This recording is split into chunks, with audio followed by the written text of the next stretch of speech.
Thank you very much for supporting our channel. In today's views, my people, we'll take a look at an interview done by Portland Spice TV. Great interview, Colin Bell. Big up yourself. So today, my people, we got to pay keen and close attention to this interview he did with Ralston Hyman. So let us get into it, my people, and see what we can learn or understand from this. Thank you very much. Ralston Hyman, the guru. Morning, Professor.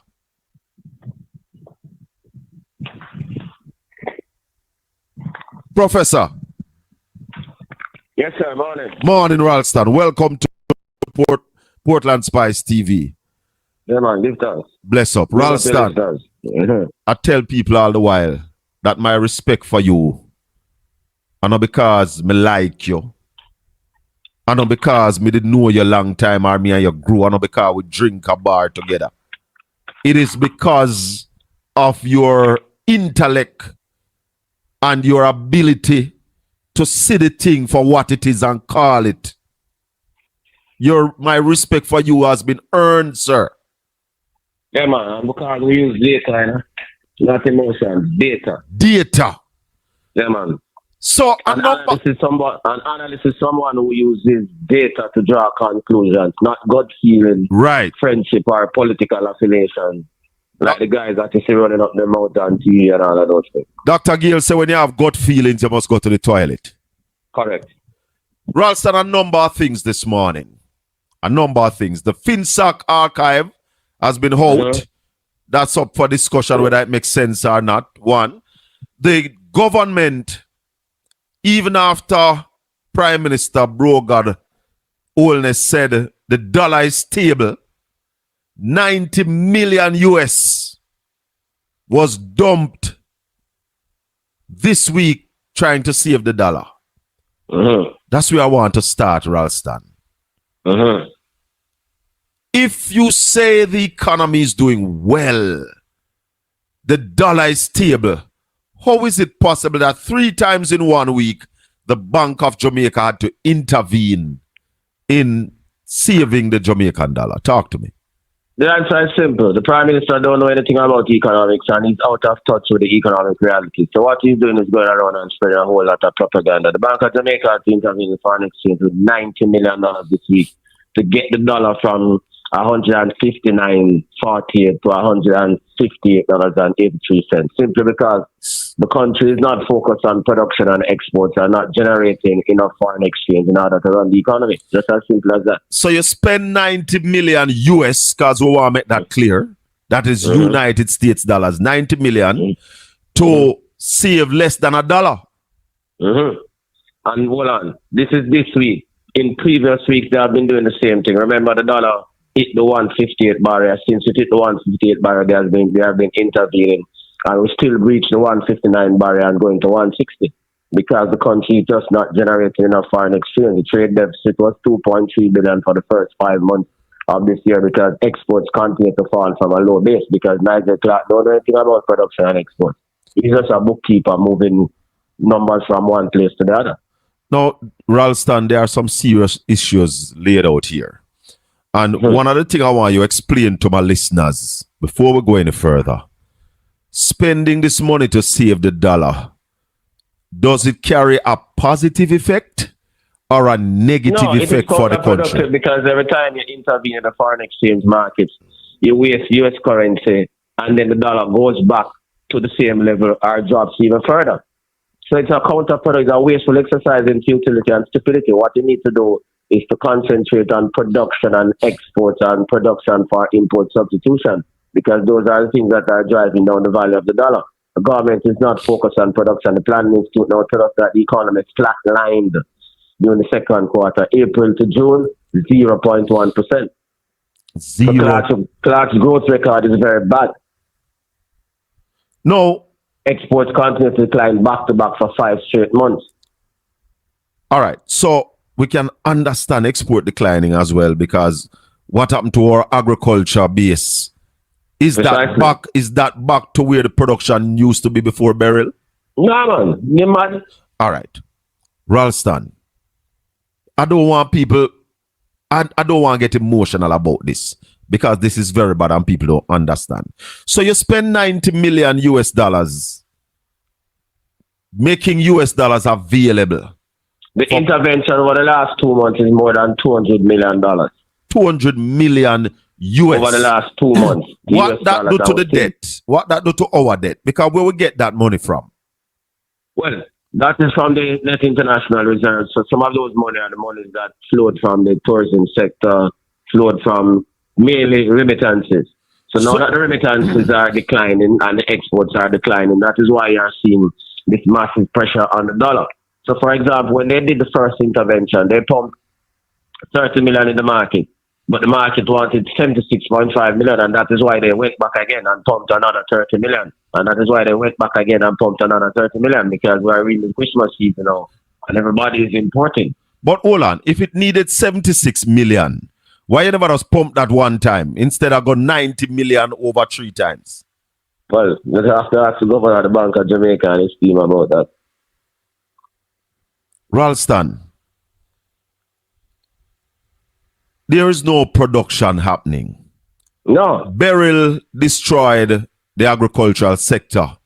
The minister said it is about $10 billion worth of damage. Have they pumped that $10 billion back in agriculture yet? No. When they say they're going to do that? They'll tell you that the assistance is very slow and all of those things. And then there's also the problem, apart from the damage to crops and everything, there's also the problem with the rural road network, which was already bad. So if you talk to people like Norman John, the managing director of the Davies coffee factory, you know, coffee is one of our biggest exports. Right. They tell you that the road is in a devastating state and it is leading to an increase in production cost. They can't get to the farmers to get the coffee. The farmers can't move around. Right now, the people in Nigel, which is one of the farming districts in terms of coffee, they say they can't leave their houses to go to the supermarket and to go to town to buy things because the road mash up. So how are they getting out the coffee? That's the point I'm making. Yeah. So they're saying it is difficult to get out the coffee in terms of the maintenance of the vehicles. So the cost of producing coffee is going up and the Japanese end is declining. So the Japanese are reluctant to pay more or to buy more coffee. Don't carry me too far those yet. are the things that we're talking about. Yeah. Don't carry me too far yet, Ralston. I want to come back to the agriculture sector. Where coffee is a very big part of agriculture. Yeah, man. But where I want to zeroing on is the fact that $10 billion worth of damage. How much has the government put back in there so far? Preliminarily, it's about $3 billion, and the farmers are saying the assistance is very slow. They are giving them little fertilizer here, little fertilizer there, little this, that there, little that there, yeah. And the road network is extremely important because the people have to move the thing from point A to point B. Tell me something crazy. Farm to the market. Tell me something crazy. Wouldn't it make sense to pump the $10 billion as quick as possible back in agriculture so we can get production up and get the agriculture sector back to where it ought to be? That is if you had a government to understand economics and production. What Nigel Clark is doing, giving away $11.45 billion to win election rather than pump it into production. So that's where I was coming to.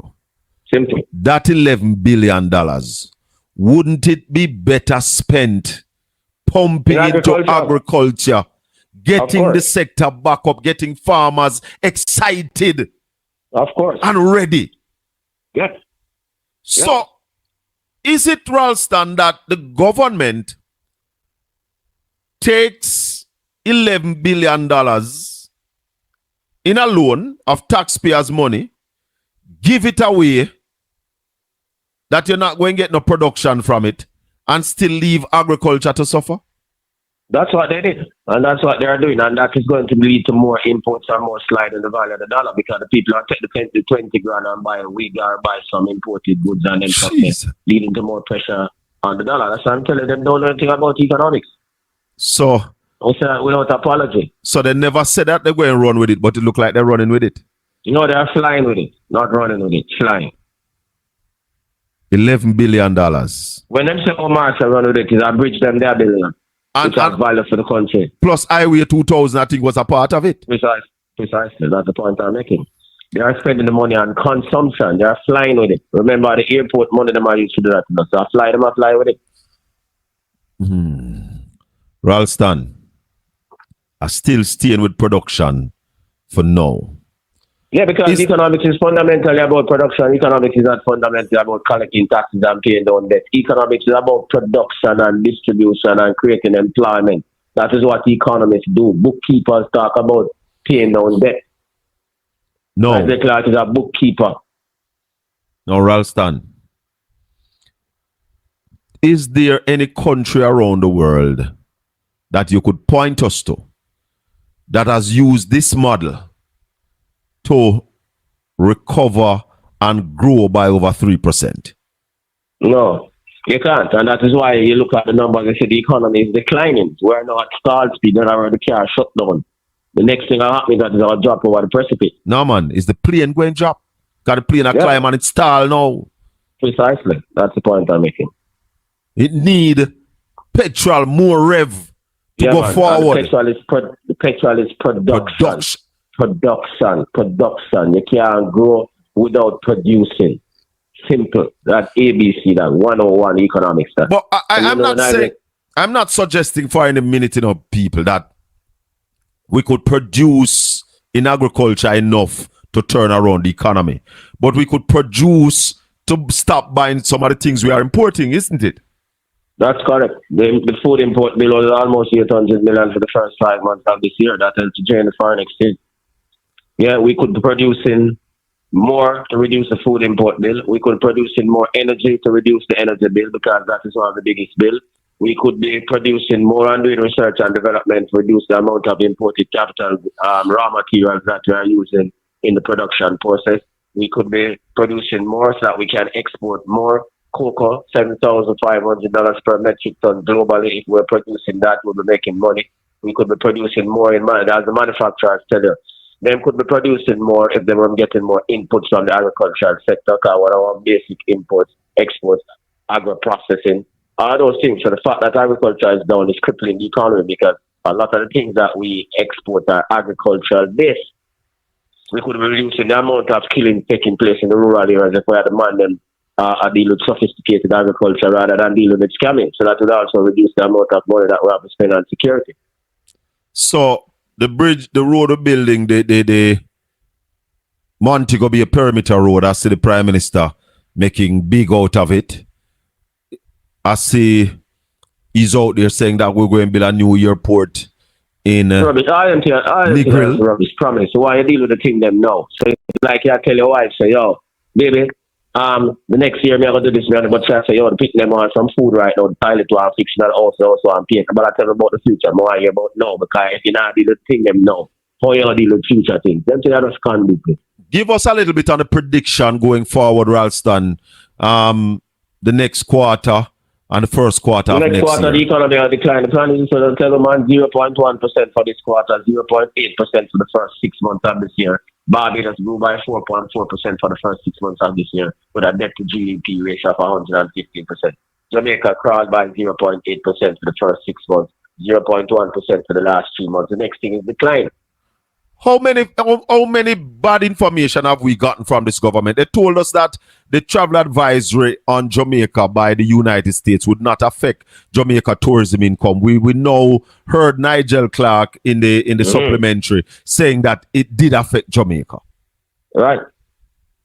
Yeah, misleading information. Then we tell you why Prime Minister Brogan was telling people that the dollar stable. The dollar dropped to $159.48. While he was saying that it was stable. While he was saying that, the very minute that he was saying that, that was what was happening. So there's a whole lot of cluelessness and propaganda.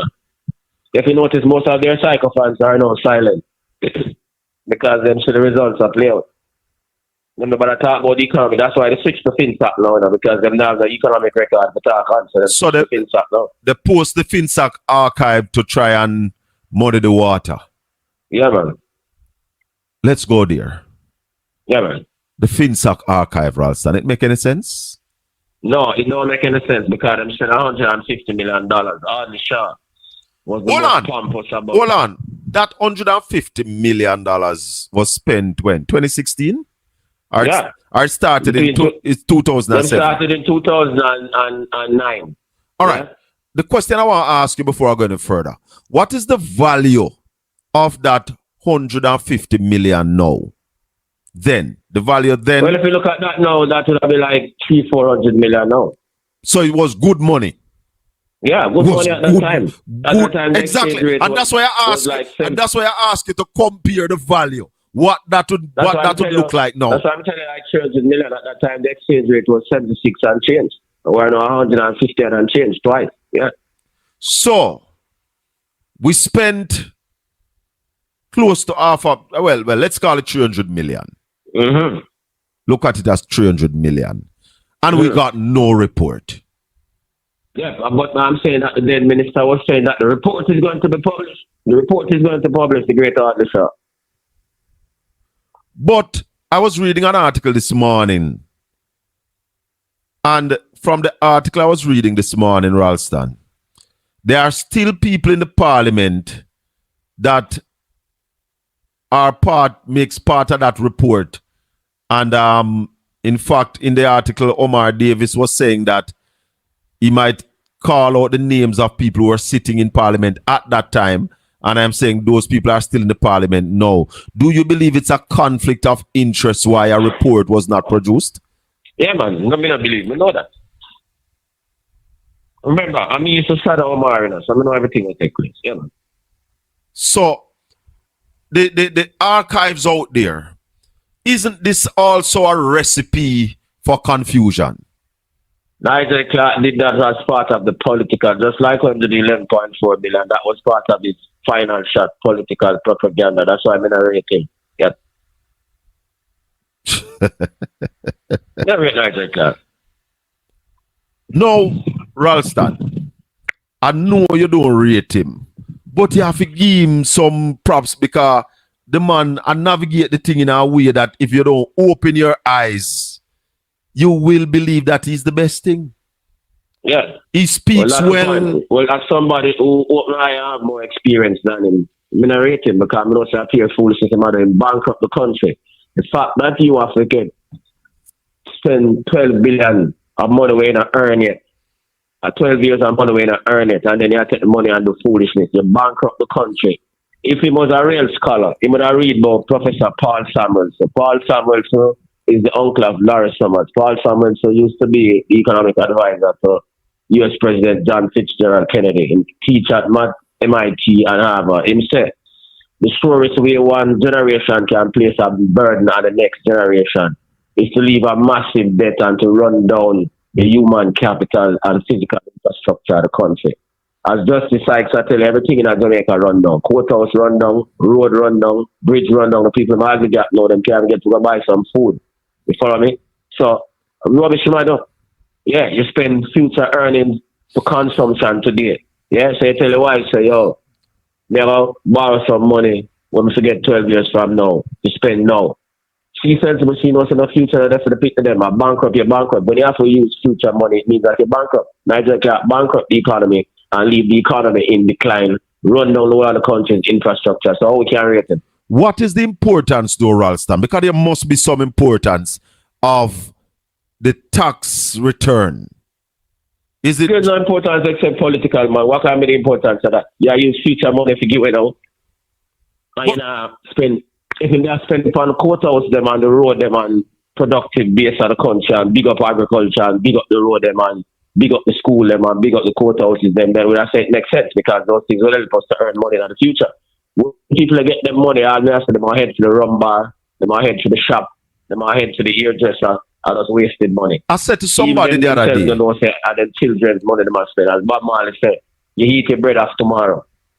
But what I said to some people, that anybody who is in need, who need $20,000, will not be able to get this $20,000. Correct. Anybody who needs, not want, needs $20,000, not in a position to get any. It's an outrageous vote buying exercise, man. A squander in the future. Man. But Ralston, people said to you, say Guyana is giving $1,000 to every household. Yeah, why Guyana is doing that? Guyana is producing. Guyana is the fastest growing economy in the world because of its mineral and oil resources. That's a completely different thing. They have the money, them can afford it. Them not give money with them not earn it. Them not give money with them earn already, and them know so them are gonna earn a bag of money down the road. Guyana is the fastest growing economy in the world. So let's explain. Hold on. Apart from Haiti, Jamaica is the slowest growing economy in the Caribbean. Remember that. So hold on. So Guyana is giving that money from money that they presently have. Yeah, man, oil resources. Right. Guyana full of money with them oil resources. So we'll make it simple to the listeners. This $11 billion that the government is giving away, they don't have it. They must sell the revenues that they're supposed to get from Norman Manley Airport for the next 12 years in order to get them money there. What was that revenue used for leading up to this giveaway? Are we going back to it used to go to the consolidated fund, the budget, and them use it and do all kind of things. Anything that the government wanted. Precisely. So it's not. So does the government have enough to do all that they want to do? No. So remember, Nigel Clark couldn't fund the 45 billion when the budget was starting. So this is the source that him getting the money from. So this is a straight political gimmicks. Yeah, man. So they are using the country's resources for the future, for political expediency. Yeah, for win election. No, simple. Put it straight. Are the people seeing that, Ralston? No. You are on the radio every day. No, not every day. 5 days a week. We have to make the people know that is a squandering of the future, but average man not see it. So it is our duty to let them know, because we're the fourth state and we're here to protect the country. We're there to protect the political party and not die. Yeah? It's about Jamaica. Yeah. What is the opposition's responsibility in all of this? Tell the people what the government is going to use the money for, and to tell them of the dangers that is going to have for the future. Simple. And the people are going to listen to them? Well, they have to do it. So them can't say, boy, the people have not listen, so we not talk. If we never said that, we would have stopped talk already. But we have to talk. Yeah, repetition is the best form of pedagogy. So you have to repeat it. Yeah. Play it like a tune. Yeah, man. Because the truth is the truth, and that's what we talk here on a Saturday morning. Precisely. We're talking to Ralston Hyman, the #1 financial analyst in Jamaica. He's on Power 106 every morning, real business, from 9 to 11. Check him out and understand what is happening in the financial sector in Jamaica. Ralston, we know we're on FINSAC, but this is something that has been on my mind for a couple of weeks, and I have to put it to you.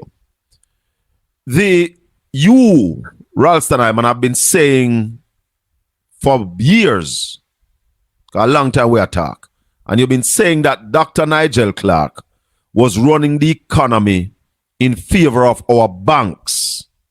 Mm-hmm. We also saw where Fitz Jackson brought table legislation in the parliament to change some of the ways the bank deals with the people.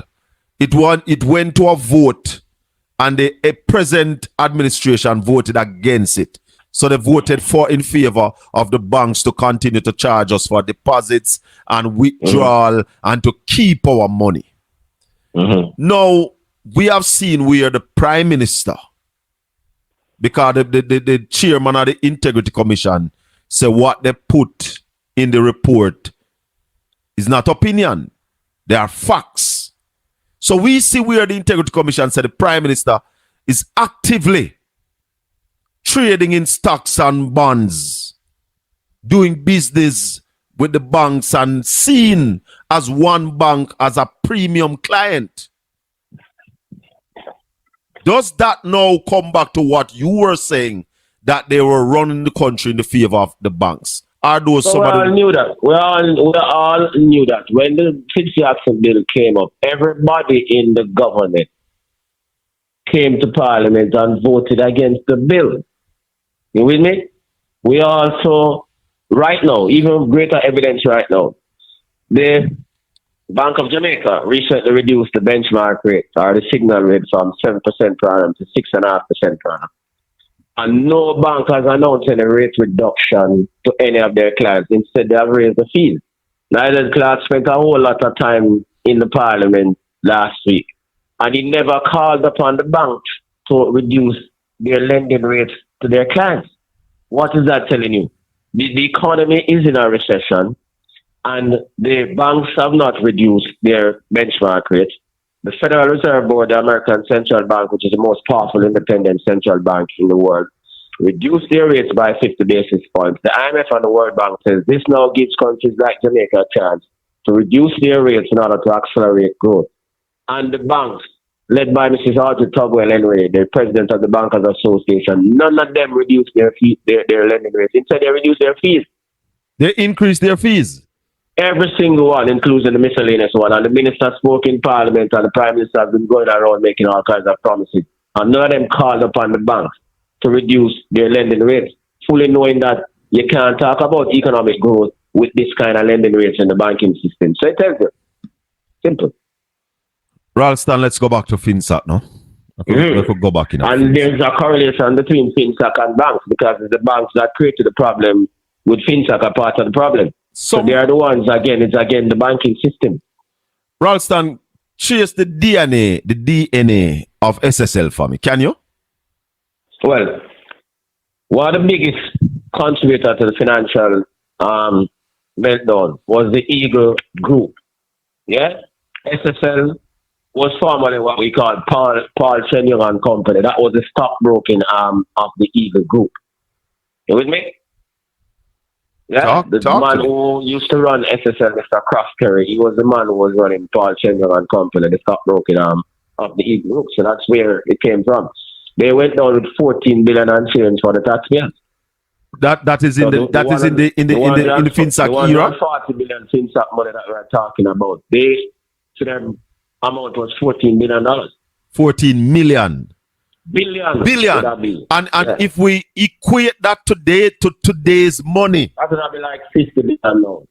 Hallelujah. Yep. Real money we're talking about, because back in the day, the dollar was better valued. Yeah, man. So the DNA of SSL come from down there, sir. Yeah, man, from the Eagle Group. The bloodline. Yeah, man. No, I said to you earlier, there are people presently in the parliament that was bailed out by FINSAC. Isn't that so? I'll tell you, yeah, man. That's why you can't get the report. I wonder if any of them persons that are on the PNP side who got bailed out from FINSAC. No, not right now. Well, I said nobody on the PNP side never get bailed out from FINSAC. No, not right now. Yeah. Oh, not who's in the current PNP setup. So which side then upon? I don't know. But people in the parliament. Ask yourself why the report can't be published and why I get transcripts instead of the report. Are you confident, Ralston, that all the material unearthed by the inquiry has been uploaded to this archive? No, man, then you're Nigel Clark saying redact some of the information, man, and take out some of the information, because we would have followed the thing. At that time, I was the financial editor of the Sunday Herald, and we know of people who borrow money from Central National Bank and say them forgot to pay. Who that? $30 million US dollars. Them kind of $30 million US dollars are enough more money. The American born? Of course. Oh, an American born. Borrowed 30 billion. I will know who was the accountant in the place when he said that. Well, and 30 million, right? 30 million US dollars. There might be enchanted gardens in your place, like Carinosa. No, man, in a Ochi. In a center and Ochi. And I said to you, Ralston, and that was the project that Port Antonio was destroyed for. The tourism sector in Port Antonio was destroyed to ensure that Enchanted Gardens was successful. Correct. Down there in Ocherios. Yep. So you see the history, my people. And then the man forgot to pay the loan. Yeah, we know who was the amateur accountant in the office when he forgot to pay the loan. Oh, it's I get the report. Is somebody in the parliament who was the accountant? Yeah, the amateur accountant at the time. Yeah. Oh my God. Yep. So can we then really say that there's a full archive of the FINSAC from the FINSAC inquiry? No, then Nigel Clark will tell himself, Nigel Clark himself to the people themselves not publish everything, man. So, man, then keep that. Or anybody going, I heard some academics talking about it and said that they are going to now look at it. But what can they find from it if everything is not there? They never find nothing. Because if and you, them should even have to look on that to find out nothing. Because if them did not follow what go on in the country them time, then them would not know so this is just rubbish. Ralston, Yeah. remember break up. What caused the meltdown in the 80s and 90s? Because that meltdown started from the 80s. All right, What caused it? Yeah. In 1989 when the government changed, February 2nd, 1989 when the government changed, right? Mr. Fiaga went over to the Bank of Jamaica. He was Minister of Finance. Remember, he used to have a bogus auction at 550 when he used to tell man, say, you can't come at the auction today, you can't come at the auction today. It was a market determined, a bogus auction. And then the dollar start move on and go over Bank of Jamaica and tell the man, and say, boy, the dollar will fly. Right? So when a finance minister says something like that, you know, say it has impact on the market. So the dollar starts fly to 650. Right? Then the PSOJ, the same PSOJ, that's why I never hear nothing from the PSOJ about this FINSAC thing. Then tell Michael, say, yo, just liberalize everything and free up everything. Right? Yeah. So September 1990, we liberalize the economy. It means that you can go to the country with the amount of money and all of them things, right? You never have no appropriate regulations in terms of the banking sector. We never have no net international reserve. So you hear enough money talk about net international reserves, enough of the money. When at that time the reserves were minus 500 million US dollars. You hear me? So we never have no money. We owe money. We're underwater. We owe money from the reserve. Precisely. So the Bank of Jamaica couldn't intervene at the foreign exchange market like what them have reserves and them can't intervene now. If I make a Omar, make them can't do them thing, you know. Yes, and that's it. All right. Yeah. So as a result of that, now after liberalization, the dollar dropped from 7 to 21. Inflation jumped to 80%. Wow. Yeah. Yeah. We had a proliferation of banks and merchant banks and this and that and all kind of something. You follow me? Yeah. Right. So when Omar became finance minister in 1992 now, because inflation was 80%, and jack up the interest rates. Yeah? So I saw you find out the high interest rate regime. So it was a combination of the premature liberalization, the high interest rate regime, and the thief in bank of them, because two of them know them have the regulations to regulate now. Them do all kind of things with the people and money. Yeah. So if you notice, every bank at that time have a big building. So you notice the Eagle Group them build this massive complex of a Manor Park. Yes. Yeah? Then Rylands build this massive complex, Corporate Merchant Bank build this massive complex on Trafalgar Road. Yeah? Central National Bank, this massive complex downtown. NCB Group, massive towards them, Mutual Life towards and all of them things. So they might take the people and money and tied up in a concrete. When you put your money in a bank, demand deposit means said. If me put my money at the banks now and go to the road and turn back and say, more about the money, I'm supposed to be able to get it back. Of course. Yes. But when them take the people and money in a building now, them can't give back the people and their money now, and then resort to the BOJ to borrow money. Because these banks were no longer liquid. Precisely. Yeah, so they have to borrow from the BOJ. So after them build up all of this thing. Yeah? So people go now and them can't get their money and start a run. I run on a bank means a man go and say, yo, you know, so I'm going to get no money, brother. And I'm telling friend them and friend him. And everybody start go for their money. And that's how the system start collapse. It starts with Blaze Trust and Merchant Bank. You fish part CVM there? Yeah. And that's a Blaze Trust and Merchant Bank was. That was for them complex. Okay. In 1994. Then it got to Central National Bank in 1996. Then Workers Bank, the Corporate Group, then the Eagle Group. And I saw the whole deck of cards come crumbling down. So you hear a lot of people know. Then I've claimed that FINSAC was the problem. FINSAC was the solution. FINSAC was formed on January 29, 1997 by Omar, headed by Dr. Glaston Bonnet. What FINSAC was to do now is to take off the bad debt where the banks them have. Yeah? But hold on, Ralston, before you reach up there, sir. You mentioned those banks. At that time, there were other banks in Jamaica. We had Scotia was in Jamaica at that time. Yeah, man, you have Scotia and Citibank, and them banks never go down because them banks they had the prudent things. Them man never get themselves mixed up in other world for garbage. What you say a while ago, those banks were doing prudent things? Yeah, because them have to get instructions from them headquarters, so them never do the foolishness where them outside. So what were some of the foolishness that these banks were doing? Yeah, me I tell you, I build up a whole big building and them thing there and I pay themselves one bag of money. Delroy, Lindsay, Dan Crawford, Paul Chen Young. Get me I say to you? Yeah? And you have all, as I said, man, I borrow money and say them forgot for pay. So hold on. When the man borrow the money and forgot for pay, the bank never take the asset where him use secure the loan. No, that is what I say. When the bank gets FINSAC now, then all of them things take place. Because it was a friend and company business, everybody are breaking. You know, so you have all man who give all 10 banks the same collateral. So you use a car and borrow money, you get 10 banks the same car. Hold on. In the Integrity Commission report, they were saying that a loan of $50 million was given on some securities that weren't even present at the time.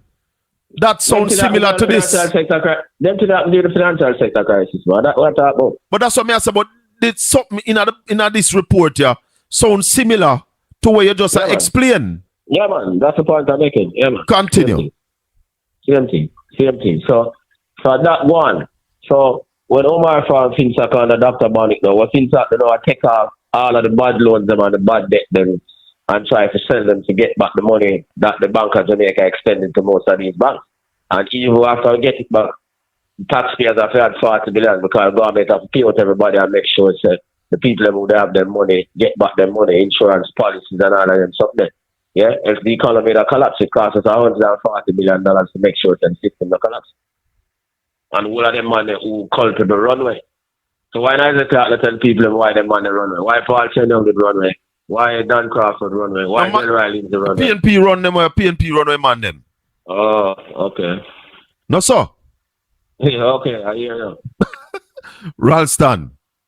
So here we are now at this place.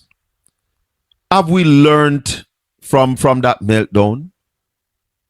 Well, people like me learn. I don't know if the man them who not publish the report learn anything because they might use the politics. And what we should have done is to ensure that the people of the country learn a lesson from that. But when you hide the information or try to politicize the information, it now learn nothing. Because one of the questions more I ask Nigel Clark, how is it that the Omar record better than your record off of FINSAC?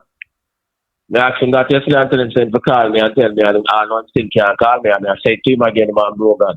How is it that Omar's economic record better than food record after the terrible things that me at FINSAC? So for example, when Omar took over as finance minister, we never have no reserve. But I believe it was $2.4 billion. Mm-hmm. When Omar took over as finance minister, after FINSAC, we're talking about 2007.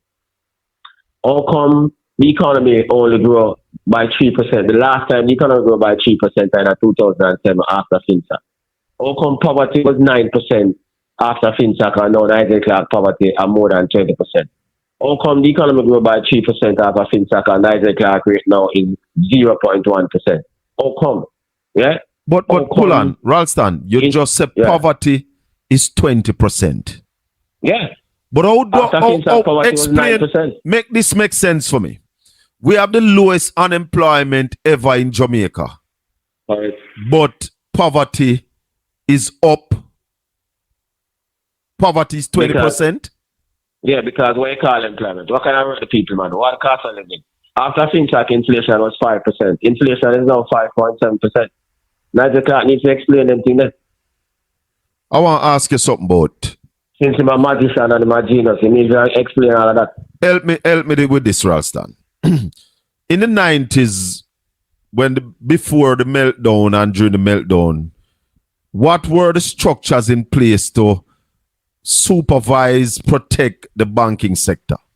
We never have none, and that is why Omar upgraded the banking act. That is why Omar created the Financial Services Commission. That is why Omar created the Jamaica Deposit Insurance Corporation. None of those things existed before Omar Davies became finance minister. What is the role of the Financial Service Commission?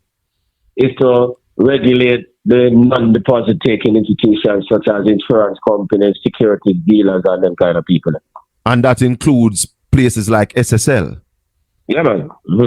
Now, Ralston, I want to take you to a Brian place. Winter was the first executive director of the FSC. The point I make here is that Omar Davies built financial institutions and also had a better economic record. Nigel Clark has built no institution and him run down the country to nothing, bankrupt the country. So, but I want to reach a place, because I am seeing something and I want you to tell me if it is valid. So the FSC, when the SSL saga break, the chairman of the FSC resigned. You remember that? Mm-hmm. Why did he resign? Can you remember? I'm firing. Why? Because them say him talk out a turn. You remember? Nigel Clark fired him. Everton McFarlane. But was it that they were saying that him never report on SSL? No. Nigel Clark said he couldn't find the report. But when Nigel Clark found the report in his office, what happened? Nothing never happened. So, He not address it. In Nigel Clark never said more about SSL until he sent both talk about the money where they are. but the man, the All when the chairman. computer them get, all when the 5 computer them get teeth. Whatever you know about Nigel Clark. But Olano Ralston, the chairman, was fired because they are saying that him never do him work. No, sir. Well, that's not true because the man sent the report to get them. No, we know that now. But even after he was fired and the report was found, it Nothing just goes was up. done. Yeah, nothing was done. Yeah, you said the last time Nigel Clark talked about SSL when you send both the day saying they get back in money. Even them thief the 5 computer, whatever you know from Nigel Clark. So we have the FINSAC archive. We have a similar case that happened now, Yeah, even after safeguards were put in place. correct. But will Usain Bolt get back his money, Ralston Hyman? No, unless we the taxpayers give it back. Will that have an impact on Jamaica if him not get it back? Eh? Will it have an impact on Jamaica if Usain Bolt don't get back his money? Well, now quote, in answer the question, now quote Nigel Clark himself. Mr. Speaker, this is going to have a deleterious impact on Jamaica's international image. And that's why we leave no stone unturned. We're going to bring in Scotland Yard. We're going to bring in FBI. Yeah, Nigel Clark. What, 3 years later? Yeah, man. 3 years later, Usain Bolt not get back his money. We'll get back in money. And Nigel Clark is going off to the Next IMF. week. He's running away next week. Yeah. How does that look? Does that have a good international look on a No. proud nation? No. Could never.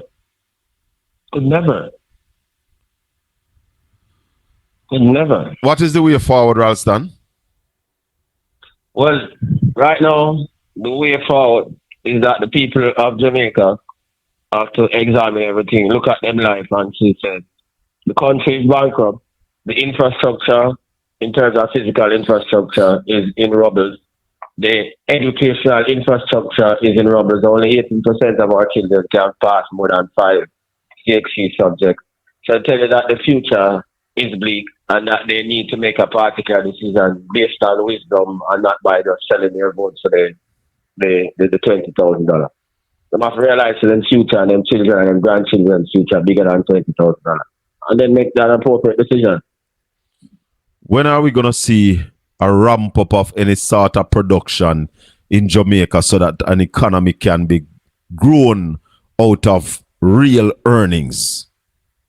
Well, I mean, it is very hard to tell you how that is going to happen on the current dispensation because Nigel Clark is leaving and the whoever becomes the new finance minister, I'll just follow what him did do.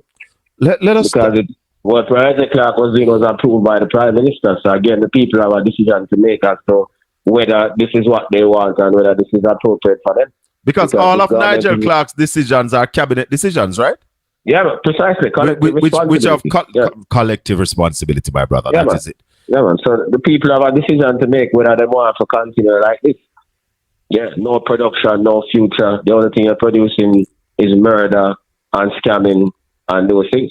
Tell me though, Ralston, it's closer now to that time. Who is going to be the finance minister? Well, I hear they're touting this fella named Alak Jean. Name what? Alak Jean, an Indian fellow. So they have not told us officially, but we hear that in the rumor mill. Alak Jean was an accountant and used to work with PricewaterhouseCoopers, who they say is an advisor to the Prime Minister. So if he's an advisor to the Prime Minister and these are the policies that are being pursued, as I say, you're going to get more of the same. Yeah, that sounds correct. Yeah, but I've never heard this name before. Yeah, man. He used to work with Pricewaterhouse. I knew his father was. So he's gonna be the junior minister. Yeah, man. That's not the question I ask you, Ralston. who going to be the minister?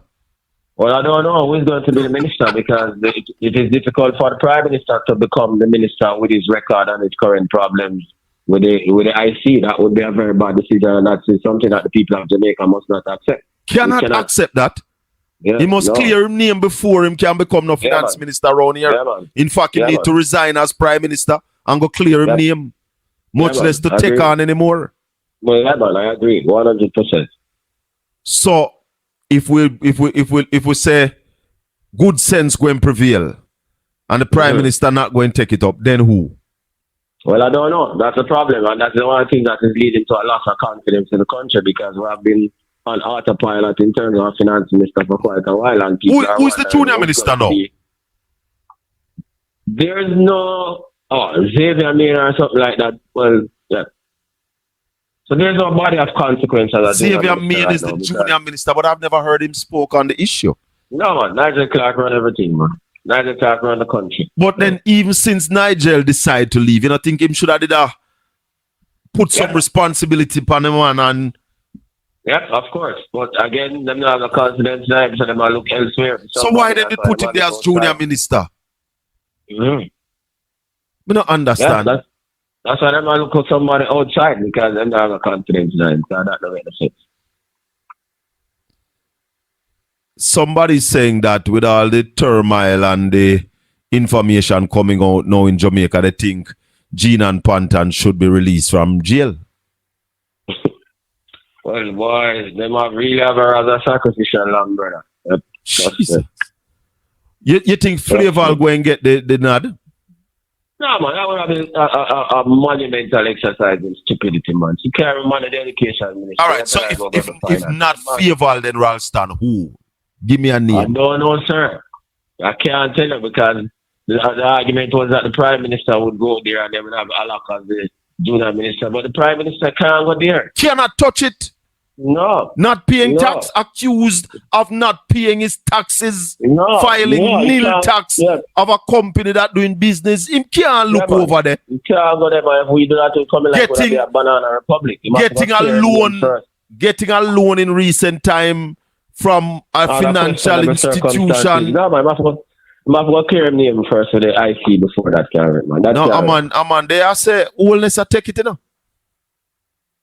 They are say oldness taking it. Well, that would be a very bad situation, brother. And if we allow that, it means that we're not dealing with nothing. Ralston, a couple of things before I let you go. What is Jamaica's earning on average now? What in compared to US annually, what we're earning? Just about 6,000 per capita. $6,000 per capita. The average Jamaican earns. The lowest in the Caribbean, only 80 below. Per year.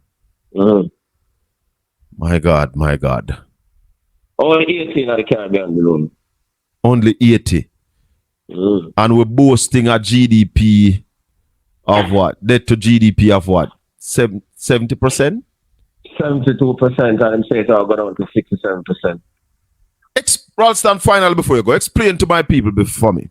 Because there are countries that have low GDP, countries like Trinidad and Tobago, Kuwait, Saudi Arabia. And you wonder why their GDP is so low, and then you sound like Jamaica's GDP going down is not a good thing because you have countries like the United States where their GDP is like 125%, China nearly 200%. Explain to me what happened in that scenario. The countries with the fastest debt, the highest debt to GDP ratio are the fastest growing economies in the entire world.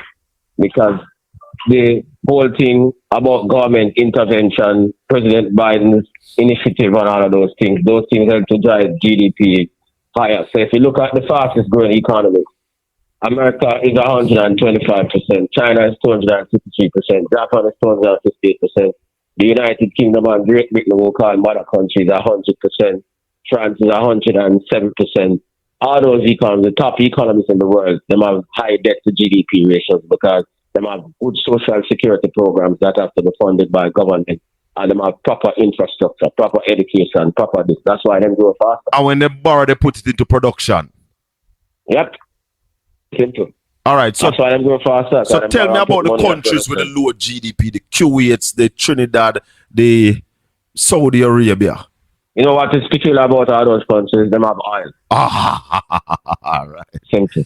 So them have income coming in. They're generating Precisely. their income. Precisely. Them have them own money. Everybody has to buy oil because we live in an energy-intensive economy. Simple. Answer to them things are simple. Them things are simple economics. And the Jamaica's economy now, what is happening to us in terms of our GDP, where we need to go so that we can live a better life? We have to start producing more. So it means that we have to be spending more on agriculture, the rural road network, spending more on education, more on research and development, focusing more on exports. You with me? Those things. Build out our infrastructure, build out our technology, educate our people properly. Because if you don't have educated people, you can't have high value production. So that's why, despite the low levels of unemployment, the people support, because they're not going to work. They're not China said Mr. things from China, yeah? Or a talk on phone to people. That is not high value work. Wow. Somebody's asking if the Prime Minister have a degree in economics. No, they have some in some form of development, something other than them saying that. Oh, okay. Ralston, anything you want to leave with us before you go? Well, what we're saying to the people of Jamaica, the fact that you have to be selling future earnings to fund current consumption means that you are getting poorer and poorer. You just bring it to a household level. If you have to spend money when you're earning in order to live now, it tells you that you need to start producing more because you are bankrupt. Simple. Ralston Hyman, Real Business, Power 106, Mondays to Fridays from 9 to 11. Blessings and thanks, my brother. All right. Always a pleasure. Bless One you. love. Bless you. One love. Yeah. You get a lesson this morning.